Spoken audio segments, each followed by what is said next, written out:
All right, it's 6 o'clock here, so we'll go ahead and get started. Can everybody hear me okay? Katie, can you hear me? Excellent, thank you. All right, well, my name is Brad Wells. I'm a coordinator in the Center for Educational Outreach at Michigan Tech, and we are the host office for summer youth programs. We're very excited that you all joined us this evening, and we'd love to give you a quick overview of what summer is going to look like and then take any questions that you might have. So the rest of our office, we have Cassie Teff de Munoz as our director. She was unable to join us tonight, and Jana Toomey, our assistant director, was also unable to join us. We're getting a little bit of rough weather up here in the Keweenaw, so we're a little thin on the staff this evening. Katie, would you like to introduce yourself? Yeah, I'm Katie Knapp. I'm also a coordinator in the department, and I'm excited for SYP this summer. Right. As we go throughout here, you should probably see a Q&A or a raise hand option at the bottom of your screen. If you want to use that to let us know, Katie or I can help each other figure out when there's a question. If you don't see that and you need to interrupt us for some reason, feel free to go ahead and unmute yourself and do that. We're happy to take questions as we go or take them all at the end. So for those of you who don't know, Michigan Tech is a public research university. We were founded in 1885, and we offer more than 70 accredited graduate degrees in science, engineering, technology, mathematics, business, and the humanities. Our campus is located in the Upper Peninsula of Michigan and right on the Keweenaw Waterway. We're just a few miles from Lake Superior, and water, if that's your thing, is really just all around us. Summer Youth Programs was started 50 years ago, and today we're actually celebrating the launch of our 50th anniversary campaign. So we've put a lot of work into making this year just extra special and just a little bit above and beyond everything we aim for every year. This summer we are offering our largest number of courses ever at 70, and we're proud to say that students who go through our program, about 88% have come out saying that they've gained confidence in their ability to be successful in a college atmosphere. All of our programs are geared towards students in grades 6 through 11. And really, we have courses in just about anything and everything you can imagine this year. So what are some of these 2022 courses that we're so excited about? Well, we have some in business, humanities, and law. We have a Wild Writers course, formerly. This was known as our Calling All Writers course, and it really gets people out there, gets the students into nature and into things that can inspire them and make them think about writing in a little bit different way. Our business college has a stock market investing course this year, and we're really excited to be offering a cryptocurrency course and an economic espionage course this year. Our economic espionage course is actually taught by a real-life FBI agent. For our computer programs, we have way more than are listed here today, but we have video game programming, a couple in coding, mechatronics, app and web development, and then we have our scholarship program called Women in Computer Science. This is a week-long intensive dive into computer science funded by some corporate sponsors. And while it says it's women in computer science, it is open to anyone. People are welcome to apply. There's no discrimination in any of our programs. For our engineering programs, we offer pretty much the whole gamut of engineering programs that we offer at Michigan Tech for undergraduate and graduate degrees. We've engaged most of our departments there, and we're really excited about all of these this year, including our robotics engineering, which is coming through for middle schoolers at a new course called Next Scholars Unmanned Ground Vehicle Technology. So this is being run in conjunction with our Office of Diversity and Inclusion on campus. It's bringing in and modifying a program started at Penn State University called SEAL, where Navy SEALs design a challenge course, and then the students work to build a robot to tackle that course. In our science and technology unit, we have our popular aviation program, 2 programs in our esports department, medical lab science, medical physiology, climate and sustainability, and many others. And last but not least, we have our competitive scholarship programs. Now, these programs are generally funded through corporate sponsorship, and these cover things like our Women in Engineering, our engineering scholars, and our Next Scholars Geospatial Engineering program. Some of these are the core programs that Summer Youth Programs was founded on back in 1972, and others are new ones that we've just added in the last couple of years.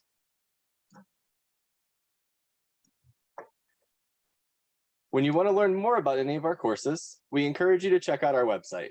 On that website, we have a course catalog, which you can see on the screen now. Within that course catalog, you can click on any of the courses and it will pull up a 4-sentence description that our units have taken a lot of time to craft and make sure that it's really a good reflection of what we're going to be doing this summer with the students. It tries to give them just enough detail to get them interested, but not give away and make sure that it's fun and exciting when they get here. On this page, you'll also see any additional costs that are required with the course, the number of seats that we have available, the grade, and the week. Please note that the number of seats available for each course does change every night, and it doesn't update until applications are processed the next morning. So that there's probably going to be a little bit of a lag there. And if you have any questions, feel free to send us an email at syp@mtu.edu.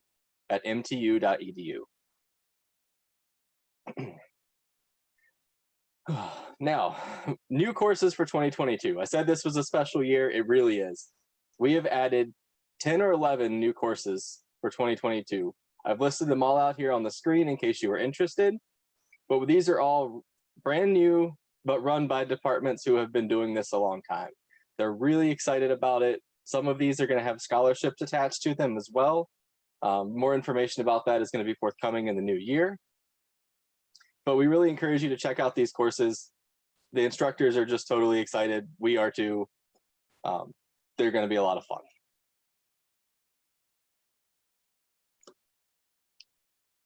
So when is Summer Youth Programs for 2022? This year, we're going to run from June 19th through August 5th. These are very close to our 2021 dates, and we really try to schedule it so that we're catching it when most of the schools have let out for the summer, so nobody's having to make the decision between an awesome summer camp and going to school for that last week.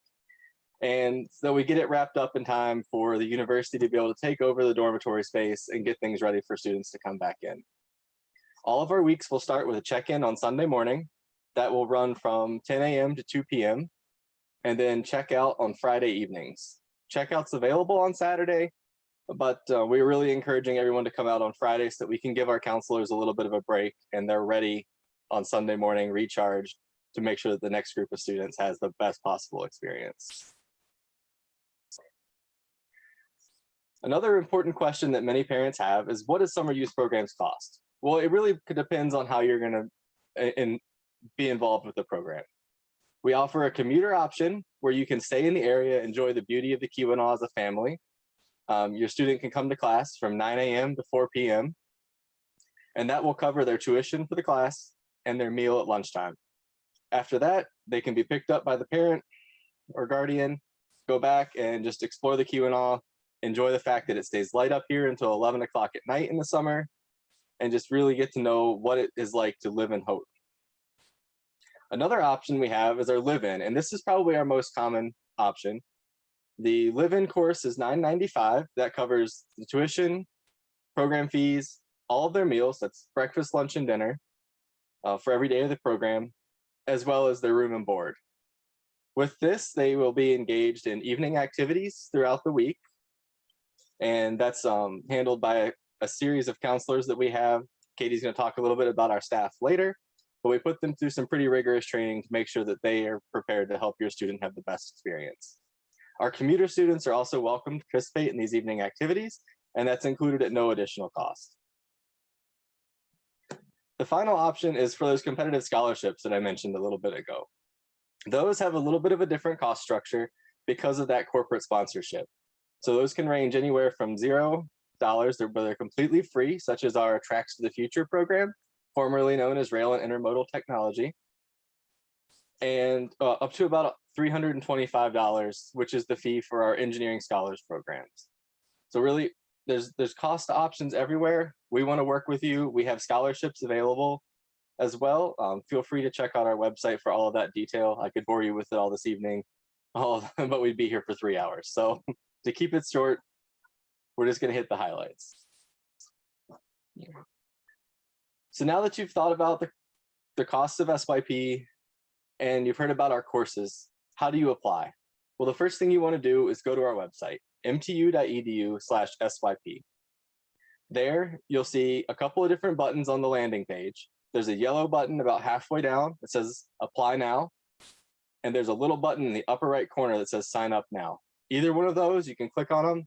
It will direct you to our online application. This online application is completely safe and secure.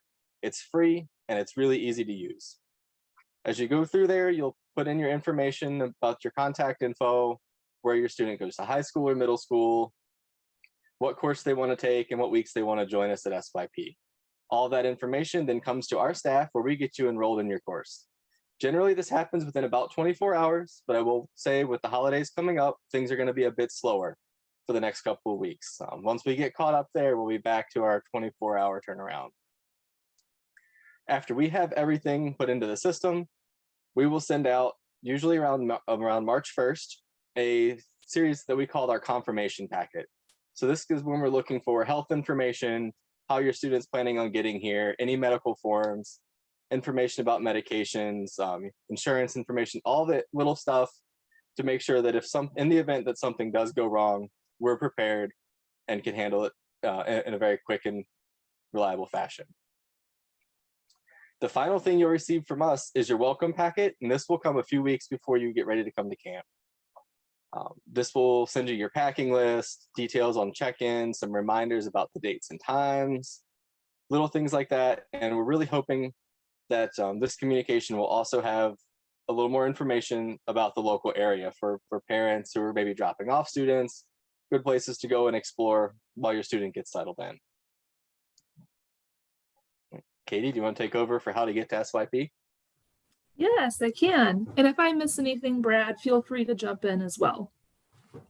So there's a few options for getting to SYP. The first is not listed here, but you could drive your student up here yourself. If you do this, then check-in will be on Sunday and you can drop your student off right at the dorms where they'll be staying. If you are not able to drive your student here because it's too far away or you don't have the time to get off of work, then we have some other options.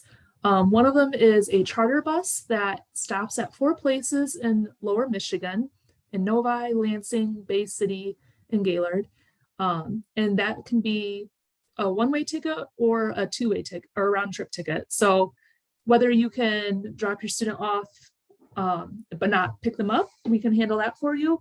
Or if you want us to take care of both trips for you, we can do that. Another option is flying. So if you would like to fly your student up here instead of driving or having them take the bus, then we will be able to pick your student up from the airport and drop them off from the airport as well. With flying up here, one caveat that we do like to mention is United has a fairly strict unaccompanied minor policy. So we do encourage you before you decide to put your student on a plane and send them up that you read into that policy on their website and learn a little bit more. I don't recall all the details right now, but I think it's that they have to be at least 16 and on a direct flight. So if flying is something you're considering, please check that out ahead of time.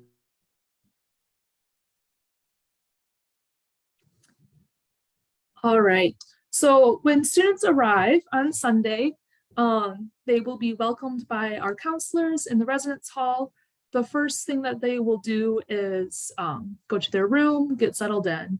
After that, they will have time out on our Walker lawn with residence counselors and experienced counselors who will help them find friends, meet their classmates, and just kind of have like a nice warm welcome. So that's initially what they'll do on Sunday when they arrive. And then they'll have dinner and more time with their experienced counselors who are like their activity counselors for in the evening. During the week, they will wake up and have breakfast, get themselves ready, and then they'll spend the first 3 hours of their day in their exploration. So they'll go to class, and then they'll come back to the dorms for a little while and have lunch. And then they'll have another few hours at their exploration after that. And then in the evening, they'll have recreation time from 6 to 10 p.m. And I'll go into a little bit more details of what happens in the evening a little bit in another slide. And then At 10, they will have to be back on their floor and check in with their residence counselors, and then they'll have lights out. Through all of these stages, they'll either be with a residence counselor or an experienced counselor or their instructor for their class. And then on Friday night is when we will have students get picked up this year.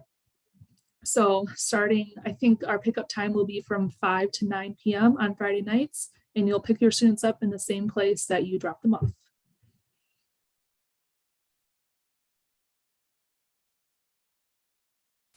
All right, so we have a pretty big staff every year. Typically, we have around 75 staff members, and this is staff members from instructors to residence counselors to experienced counselors, operations counselors. So each of these counselors play like a different role. Our residence counselors live in the dorms with the students. Each student will obviously have kind of like their own area, and every day they will check in with their residence counselors. Our weekend counselors are people who provide experiences for the students on the weekend. If they happen to be staying over, we do offer that. So if you want your student to stay from one week to another week, we do offer housing over the weekend as well. We like to call our weekend counselors our Q&A experts. They're the ones that we know have that, they have the culture, they have the hot spots to go hang out, all of that down. They're ready to take your students out to really just let them get a feel for what it's like living up here, because it's an amazing place, it's a beautiful place, and we really want students to be able to appreciate that. And if your student stays over during the weekend, then we'll usually bring, or our weekend counselors will bring them to different hikes, or sometimes to the adventure mine or other mine tours. Every weekend we try and make it a little bit different for our students. Our operations counselors are day counselors who are there to assist in almost anything that's needed during the day. We have front desk managers who are there to answer your phone calls anytime that you call. They are there during the day and late into the evening, and if there's anything that needs to happen, give them a call and they'll relay the message to the appropriate person. In addition to all the counselors that we also have our lead staff who kind of manages all the counselors, and then our pro staff team, which is Brad, myself, Cassie, and Jana. And one last thing to add here about staff, we are currently looking for staff for summer. So if you know somebody at Michigan Tech who's an undergraduate or a graduate student, please feel free to give them our email and pass along the information. We're always looking for the best and the brightest for our staff. So please don't hesitate. If you know someone that you think would be a good fit, to send them our way. We'd love to have them on board.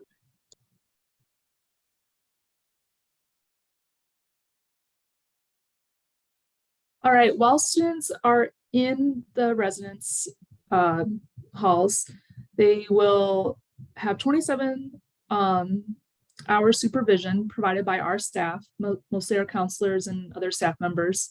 Our students are separated by gender on different floors.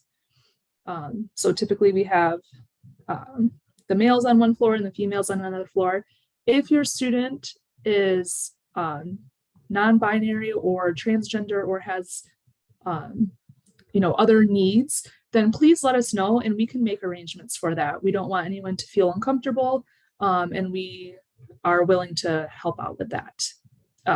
Students are expected to be on floor at 10 p.m. for a meeting with their residence counselor, and then they need to be in their room by 11 p.m. As part of the fees that we're associated with a live-in student, in the dormitories, we do provide linens and things like that. So we will provide a bottom sheet, top sheet, blanket, pillowcase, and a bath towel and washcloth for each student.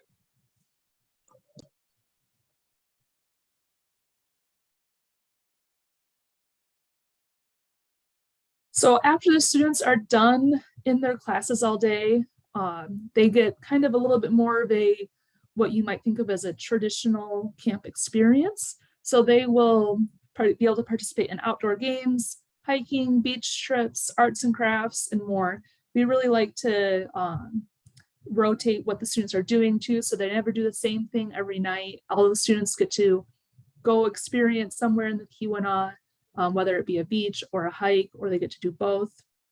And our experienced counselors are really good at providing this fun experience for them.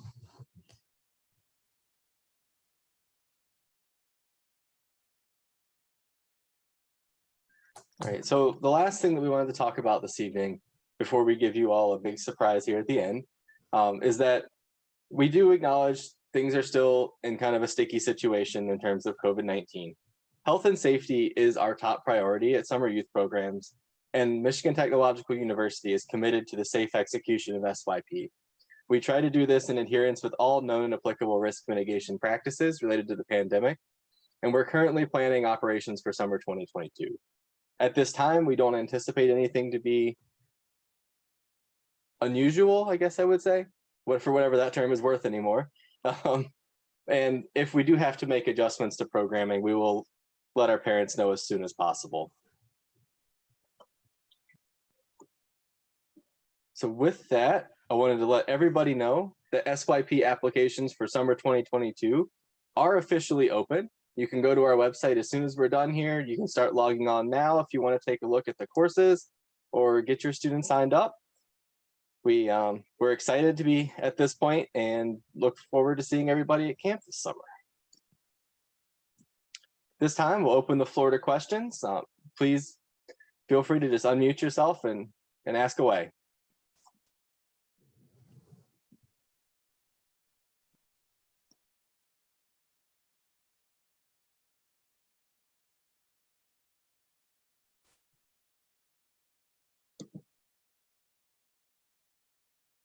Okay.